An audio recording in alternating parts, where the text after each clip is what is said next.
हमारी पुकार तंजीम है और दूसरे लोग जो हैं उनके तरफ से आज यहाँ पर धरना अंबेडकर स्टैचू के सामने मुनज़्ज़म किए हैं। चूँकि आप तमाम लोगों को मालूम है कि एकाएक इलेक्शन से पहले जो रूल्स के लिए डिक्लेयर जो कानून पास हो के 2019 में दिसंबर में हुआ था, तो उसको फिर बाद में जो चारों हिंदुस्तान भर में मज़ाहरे वगैरह हुए, शाहीन बाग हुआ, एक नहीं 100 से ज़्यादा लोग मारे गए, तो उसके बाद है ना बात को दबा के रख दिए थे।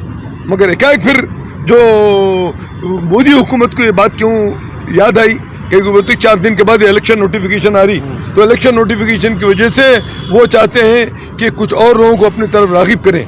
मैं ये कहना चाहता हूँ कि ये हिंदू राष्ट्र की तरफ मजबूत कदम है, हिंदुत्व की तरफ एक मजबूत कदम है।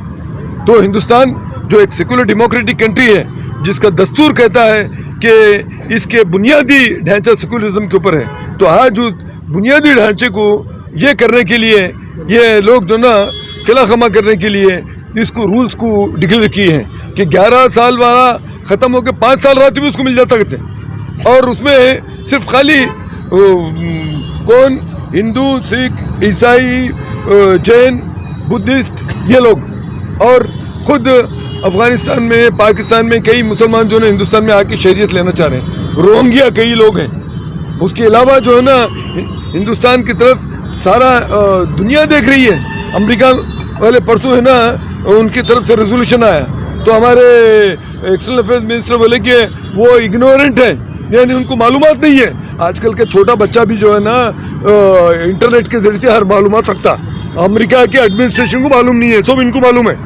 और यूरोपियन पार्लियामेंट के कई लेजिस्लेटर्स कई कंट्रीज़ में जो ना इसके खिलाफ ये हुआ कि डेमोक्रेटिक कंट्री में, एक सेकुलर कंट्री में ऐसा कैसा होता है, कैसा इम्तियाज़ बढ़ता जाता है। तो हमारा बुनियादी ढांचा जो है ना सेकुलरिज्म के ऊपर है। आज सेकुलरिज्म पे ज़रबकारी लग रही है, तो हम इन चीज़ों को देखते हुए, और सबसे बड़ी बात यह है कि भाई तुम देने चाह रहे हैं, अरे हिंदुस्तान से डेली 350 लोग हिंदुस्तान छोड़ के चले जा रहे हैं, पहले वो तो सोचो वो कहीं को जा रहे हैं। लाने के बारे में तो बोले है, सो आदमी हिंदुस्तानी शहरियत छोड़ के चल जा रहा, उसके बारे में तुम्हारा क्या ख्याल है?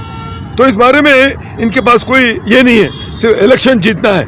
क्योंकि वहाँ पर मतवा कम्युनिटी जो बांग्लादेश से जो हिंदू जो आए हैं उनको राशन कार्ड वगैरह सब आ गया, मगर सिटीजनशिप नहीं है। तो वो लोग जो है ना 40-45 लाख के करीब हैं, तो कई मरतबा उनको वादे कर रहे हैं, पीछे हट जा रहे हैं। तो वो लोग बोले अब तुमको इन्हें वोट नहीं देंगे, तो उनका वोट हासिल करने के लिए वहाँ और जो है ना आसाम में इनकी निगाह ये है, और लोगों को मैसेज देने के लिए हम हिंदू राष्ट्र जो बोले कि इसके तरफ एक कदम है बोल के।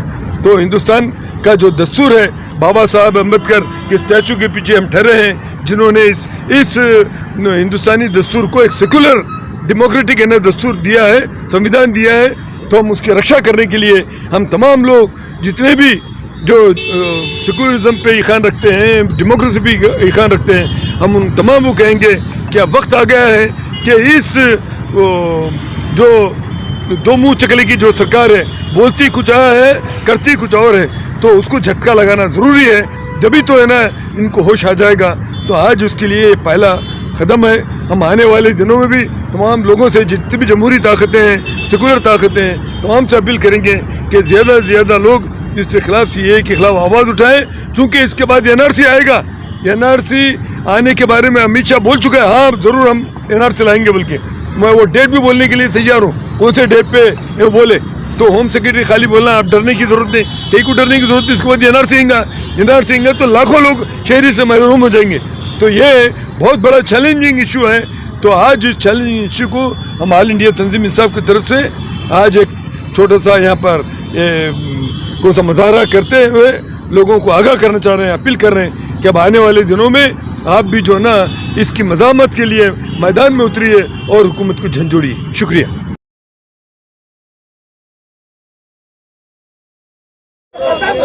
सीए को खत्म करो, खत्म करो, खत्म करो। सीए को खत्म करो, खत्म करो, खत्म करो। तंजीम इंसाफ जिंदाबाद, तंजीम इंसाफ जिंदाबाद, जिंदाबाद, जिंदाबाद। तंजीम इंसाफ जिंदाबाद, जिंदाबाद, जिंदाबाद। तंजीम इंसाफ जिंदाबाद। आवाज दो, हमें है, आवाज दो, हमें है। जनाब अफजल साहब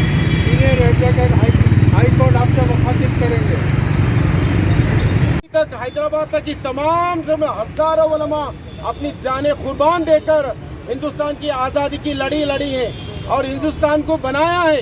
ये तमाम हिंदुस्तान आज जो भी हमें दिख रहा है, तरक्की कर रहा है, इस तमाम हिंदुस्तान में मुसलमान का खून और पसीना जरूर उसमें है। लेकिन आज की बीजेपी गवर्नमेंट ये फिरका परस्ती की नमूने लेकर सीए के नाम से, एनआरसी के नाम से मुसलमानों को, सिर्फ माइनॉरिटीज को इस तरह कम करने की जो सोच है, उसके खिलाफ तंजीम आवाज उठाएगी इंशाअल्लाह। यहाँ भी और दिल्ली में भी हर तरफ ये एक हैदराबाद में एक प्रोग्राम करके रहना नहीं है, हर डिस्ट्रिक्ट में भी जो है इसका प्रोग्राम करेंगे इंशाअल्लाह। तब वो 4-5 साल पहले इसी तरह प्रोग्राम लाए थे, बड़ी पैमाने में हर कोई तंजीम के लोग हो या कम्युनिस्ट हो या सेकुलर के तमाम सियासती दल के लोग हो, कोई इंटेलेक्चुअल, तमाम लोग भी एक होकर ये एनआरसी सीएए के खिलाफ आवाज उठाई थी।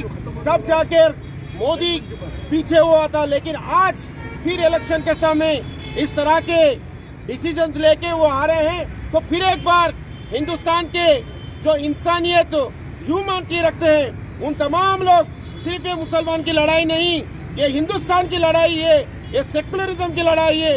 इसके लिए तमाम हमारे भाइयों से भी मैं अपील करता हूँ, वो तमाम लोग एक होकर ये एनआरसी सीएए तब तक ये पूरा वो बाइकाट नहीं होता, तब तक हमारी ये लड़ाई जारी रखना चाहिए। शुक्रिया। मोदी हुकूमत मुर्दाबाद, मोदी हुकूमत मुर्दाबाद, मोदी हुकूमत मुर्दाबाद। आवाज दो।